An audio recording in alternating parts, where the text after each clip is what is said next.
naza koka papulang na mamulang biologique. Grand frère, il y a Élysée Israël Kana depuis Point Noir, tu vois qui est na téléphone, tu solo là qui naie, beaucoup de conversation a confirmé que Élysée a un problème, il y a Moutou donc il y a le bawana et Zali faux. Mananga comme ne Sephora Barak Ilunga. Kawapi Sephora Barak. Banda makambo e bandi mama Sephora azawapi. Makambo e bandi sikoyo kolamuka parce que famille oyo babokola to famille adoptif oyo Élysée azolo bana minitio bandimi test ya ADN. Fiancé ya Élysée Abimi a démentir makambo nyonso Élysée azoloba eza réalité eza faux atikala kozala fiancé na été.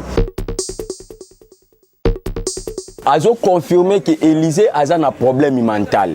Bazo confirmé que Élysée a un malade. Donc nyonso azoloba wana nyonso azosala wana eza malade nde mutezo lobisaye.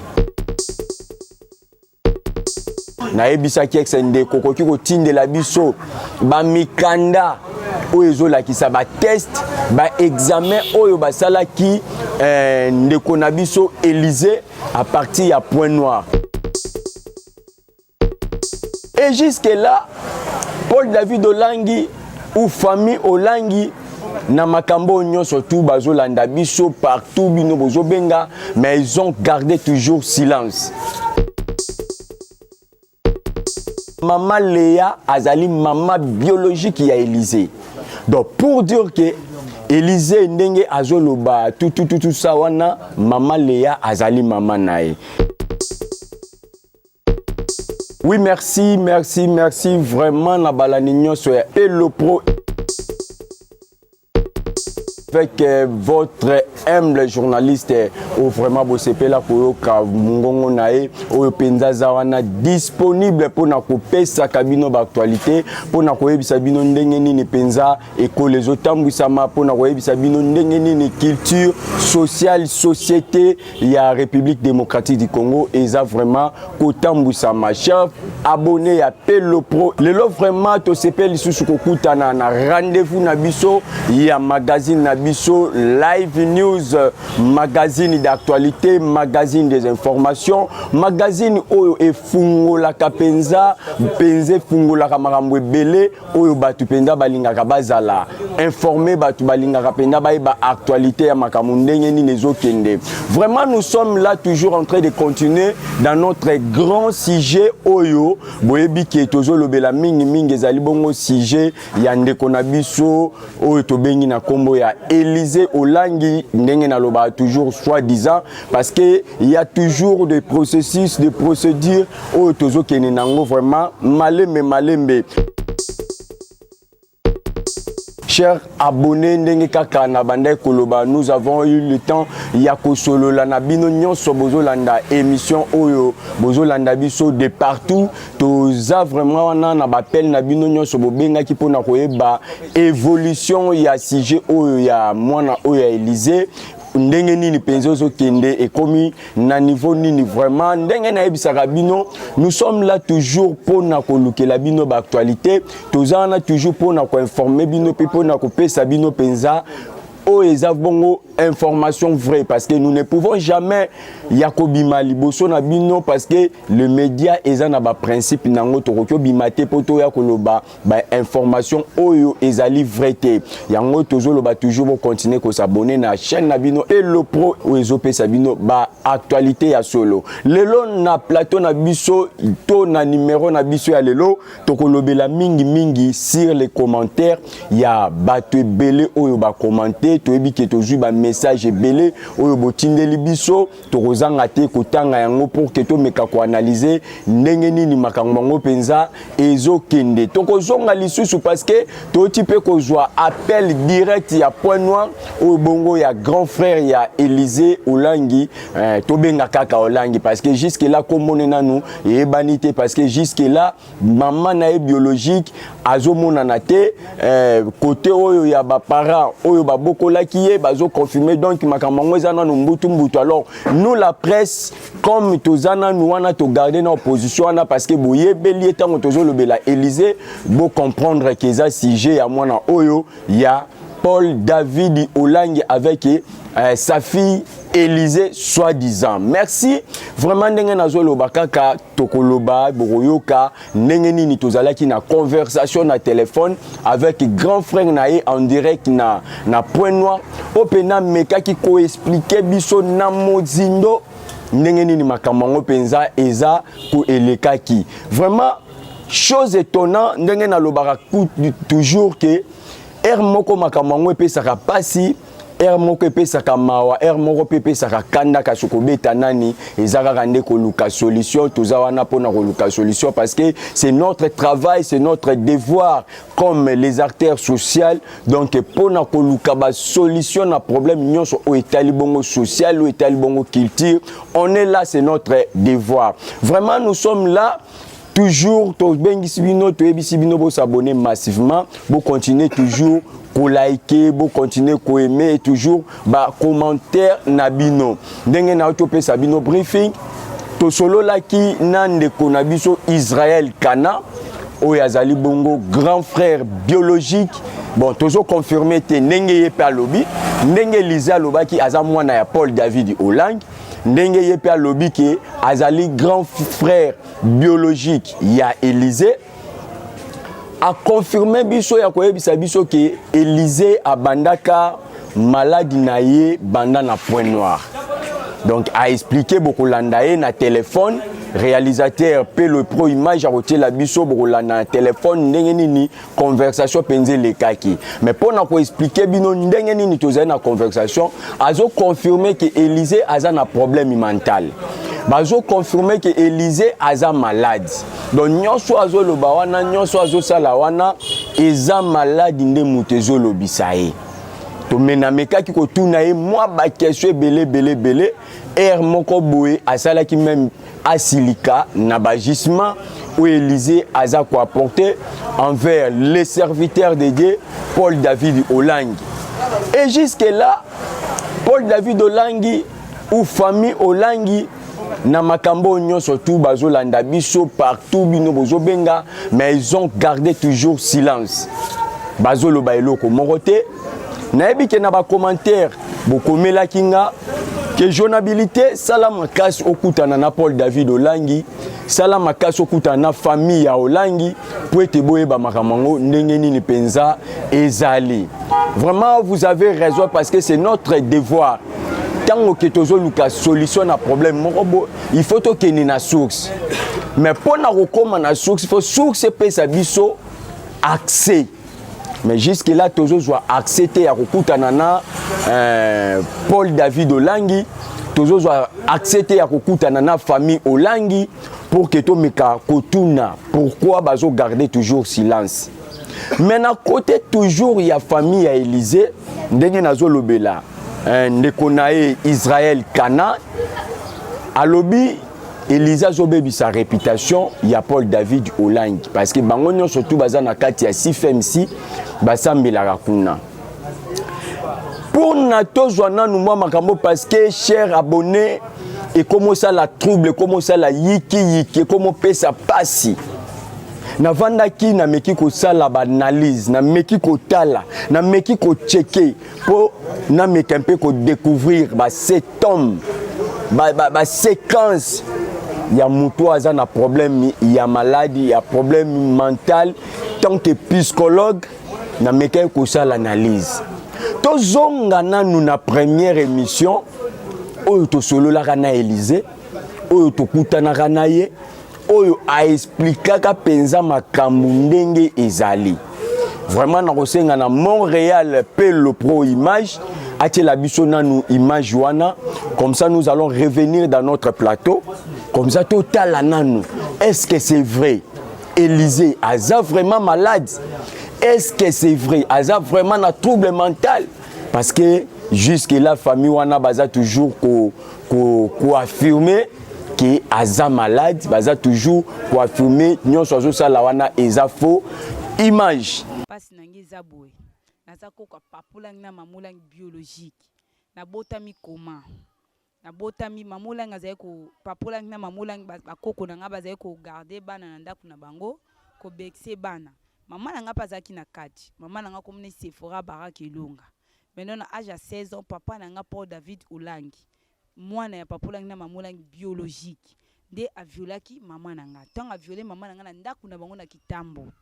tant a violé mama na nga fundi papa papolang na mamulangi ke mwana na bino a violé nga nde mama na nga zaki mwana mke na âge à 16 ans zaki te na réponse à kopesa nde babengisaki ba parents na ye parce que zaki mineur babengisi ba parents na ye babi boyaka ton ba ye ba expliquer ba parents na ye babongisi ton babongisi makambo comme bazaye ba chrétien babongisi makambo pardonner moi ba kangisa papa na ngi zaki te nde bagangeli papa na nga Paul David Ulangi nde mama na nga zwaki zemi na nga nde papa Ulangi na mama Ulangi bakoko na nga babi bon bayokani na bakoko na nga ela mama na nga na mama na nga bayokani babi kende kobota mwana bazui charge makambo tunde mama na nga Sephora Baraka Ilunga zonga epa na bango tanga komi kuna aboti nga bien ezaki vraiment isengo mama Ulangi apesi nga kombo na ye Elizabeth tango aboti nga bien mama na nga banjo oboko na nga na âge à 2 mois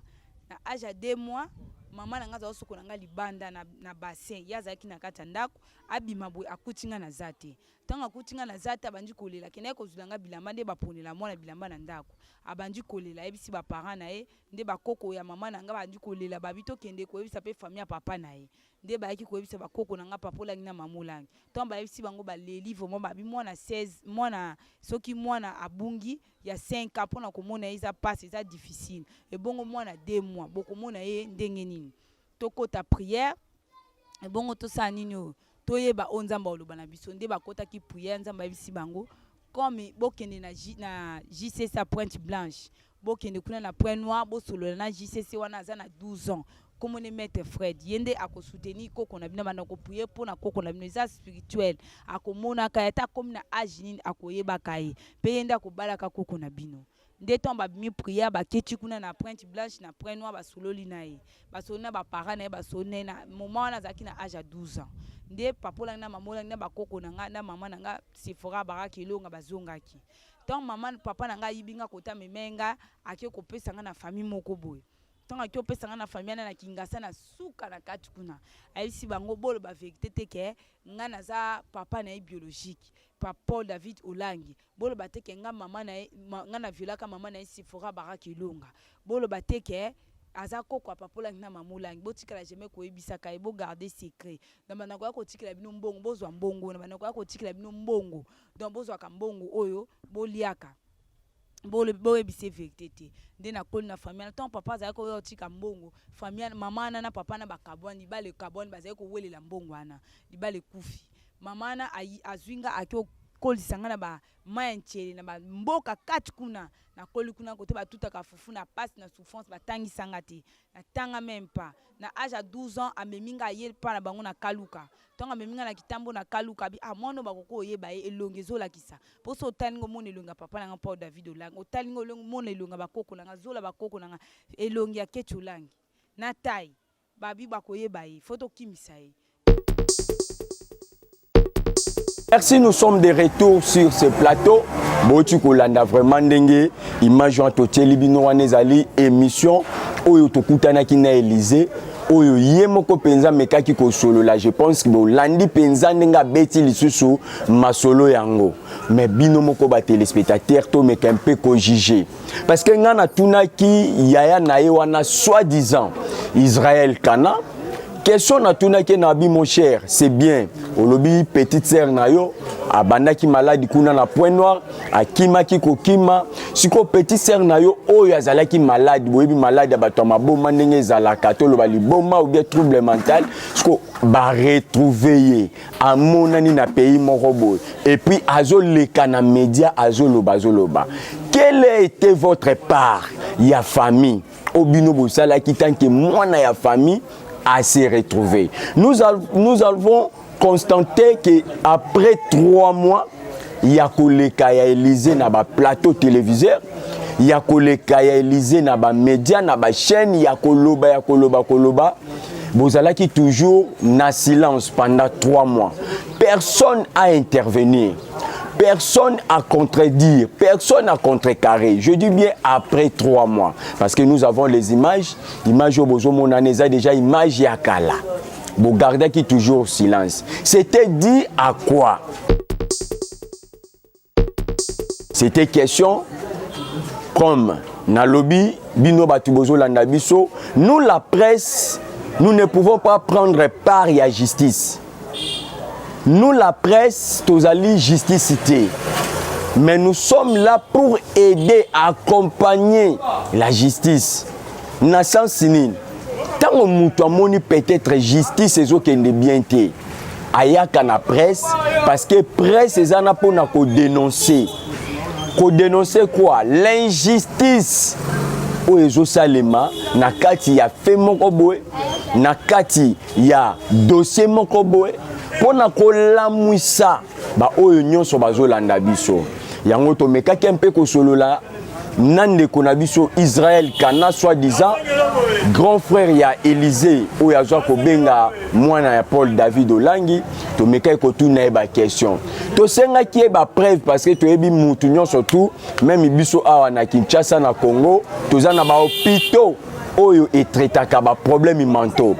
Tozana ba hôpital oyo etretaka za spécialiste baza spécialiste na ba maladie ya mutu. Na yebisa ki exende kokoki ko tindela biso ba mikanda oyo ezolakisa ba test ba examen oyo basala ki ndeko na biso Élysée à partir ya point noir. L'examen oyo basala ki oyo médecin a détecté ki aza na problème ya mutu. Est-ce que okoki ko tindela biso yango? Mais je vous dis, il y a de cela déjà toujours une semaine et demie, mon frère n'a pas été capable de continuer la ngai ba document wana oyo eza ko confirmer que Élysée a le cas qui na centre moko to le cas qui na hôpital moko boy oyo eza baza ba spécialiste ya problème ya mutu atindela ki ngai te. Toujours na conversation na biso atindelinga ba numéro pour confirmer que maman Léa azali maman biologique ya Élysée. Donc pour dire que Élysée ndenge azoloba tout ça wana maman Léa azali maman nae. Ndeko na biso Israël kana alobi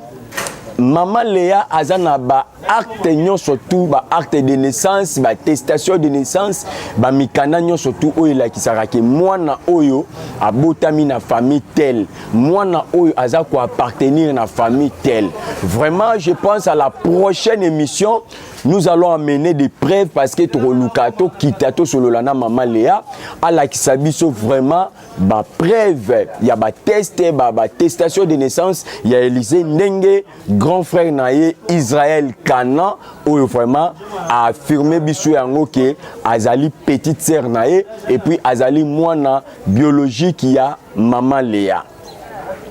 D'autre part makambo ezoleka mais maman ya soi-disant maman biologique oyo Élysée Zoloba que maman nae maman nae Sephora Barak vraiment to meka ki koluka wapi Sephora Barak banda makambo e bandi maman Sephora aza wapi maman Sephora alobaka te to ebite Élysée maman Sephora soki aza baba alobaka te côté ya famille Olangi banda makambo e bandi balobaka te oyo na minute ba telemi na minute oyo famille ya Élysée oyo babokola Élysée soi-disant ndenge Élysée mokazoloba bazali famille adoptive bango nde siko batelemi mpona siko ko éclaircir ndenge bakomi kopesa ke non Élysée aza na problème ya mutu donc onyo sobozoloba wana eza problème ya mutu mais kotala ye mwana batu mwana mwasi ya bato kotala ye ndenge tozo solola na meki koluka ba septembre malgré naza nanga médecin te naza docteur te mais toyebaka ke mutu oyo aza mutu ya ba réseau Hermos Rozo Solana Moutaba réseau et Bapena qui oyo na Solana et Aza Moutaba réseau et mon réseau Kimaka. Mais avec Élysée, Azo répondre biso toujours Solana et bien banda to kutana nae. Vraiment to linga qui te kolekisa e lisusu na ba plateau parce que Aza Moutou il faut to garder crédibilité nae, il faut to protéger. Mais je vous dis chers fidèles abonnés na minute Élysée Aza na besoin à soutien makasi. Yo mutozo landa biso partout dans le monde. To lo basiko na minute awa na Kinshasa Aza na mutu te, Aza na mutu akosunga ete. Ba aide ezo ya par-ci par-là. To pesi merci na batu nyonso bazo ko continuer ko soutenir moi na mwasi oyo jusqu'à ce que dossier oyo ekosi là parce que na sabongo eza pena mawa plein. Yango to ebisi bino tozo continuer à la prochaine émission na biso to koluke la bino penza Maman Léa oyo à Vandana Élysée, place Élysée à Kola, place Élysée à Bokwami ti akomato mekakosola na yemoko Maman Léa comme bolobi ki Élysée azana problème ya mutu. Maintenant eza ndenge nini masolo to mekampe kosolola na ye na ba preuve oyo Israël atindi biso to mekakozwa yango mais le problème eza makasi ya ADN. Makambo bandi sikoyo kolamuka parce que famille oyo babokola to famille adoptive oyo Élysée azoloba na minitio bandimi test ya ADN. Bandimi liboso babandai koboya mais bandimi kosala test ya ADN pona bango pona ko sauver honneur ya pasteur Paul David Olangi donc basa la test pona ko confirmer que Élysée aza mwana na bango biologique azali mwana ya Sephora te kasaza mwana ya Maman Léa oyo amelisie mabele oyo akolisie oyo alatisa e couche donc a test ya ADN ezali accepté na famille ya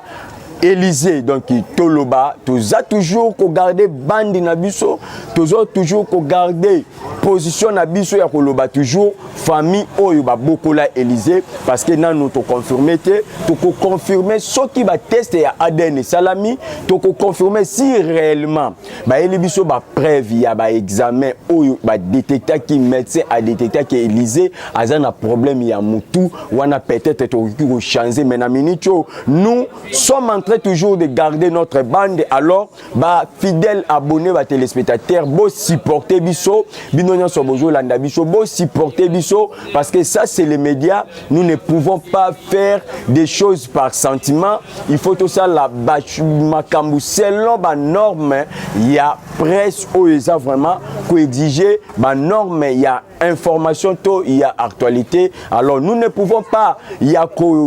chiffonner actualité c'est pour cela je dis to garder toujours bande ya koloba Élysée Olangi ya koloba Maman Léa Maman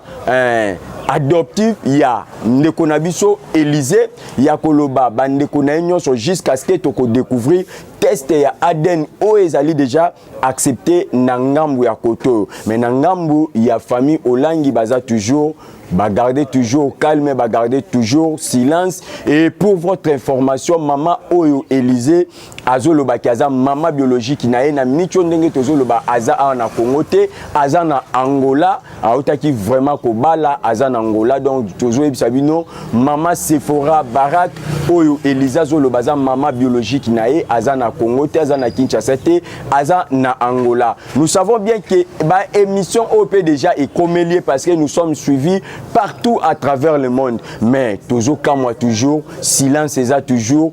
comprendre été, ben intervention est to landi ba commentaire il y a batu belé, moyen to tanga penza mingi ezate parce que toujours kima vers les temps batu belé ba commenter que ceux qui bon moni batu nyonso o ba garder silence baza ko intervenir te c'est que makambu eza o Élysée zoloba ezali réalité eza réel et makambu surtout oyo et comme siko kobima comme défense na côté ya famille ya oyo Élysée akolaki eza juste pour protéger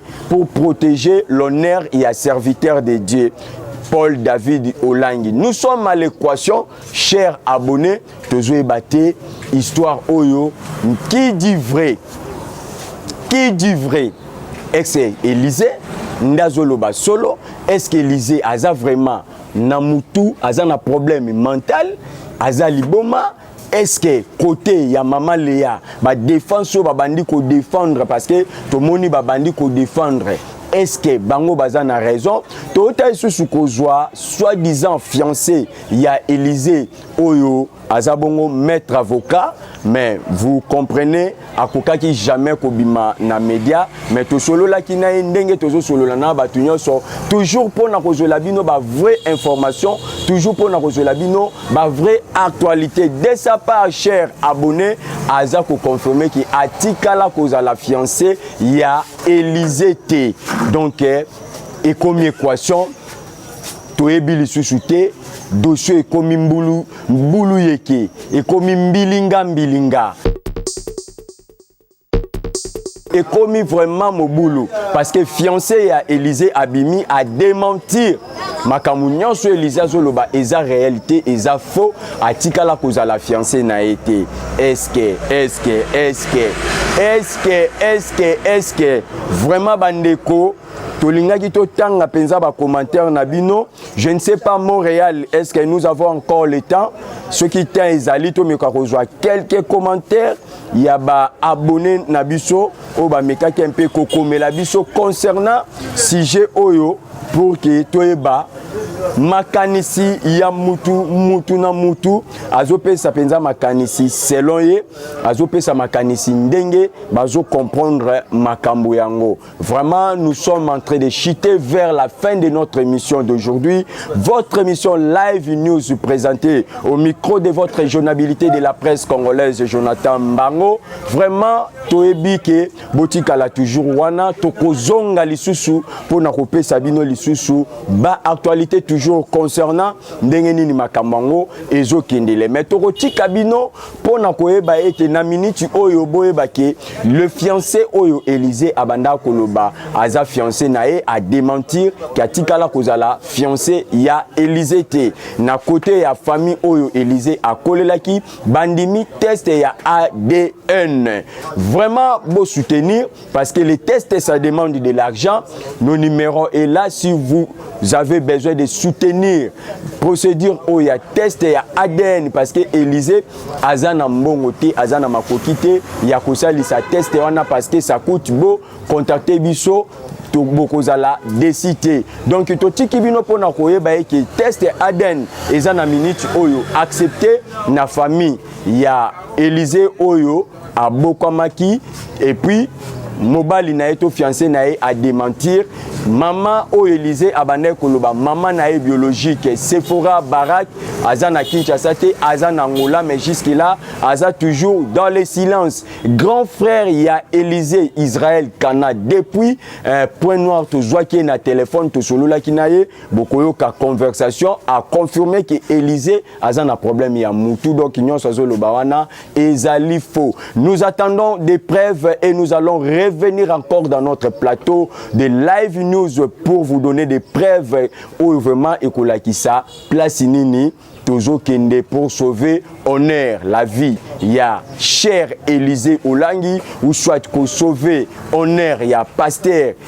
Paul David Olangi. Donc je signale à tous ceux qui nous écrivent, tous ceux qui nous appellent par les appels de menaces, nous ne sommes pas là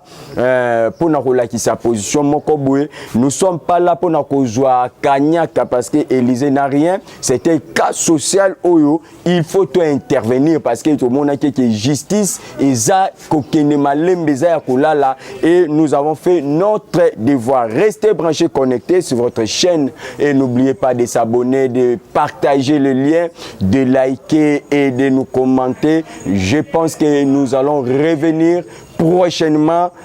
si Dieu nous donne encore son amour, le souffle de vie. Tokozangate kokutana. Je salue Mapeka, Jonathan Mapeka qui nous suit, le grand caméraman H3 Images, Mbote Belé. Oui, là je salue Maman Lydie motakaliser mama oaza vraiment ko takaliser bana mibali nyonso batu nyonso tout oyo ba bomba manakati a motakaliser pe dossier oyo tozo lobela. Donc je salue maman Lydie de loin ndenge kaka zo kwene na bosanité Charlie Confort balobi la conforta donc conforta balobi avandisa pena et trop bende Charlie Confort a pena balobi banakin bazozela yo mobimba équipe complet balobi Charlie Confort ba billet vert ya elongi ya tata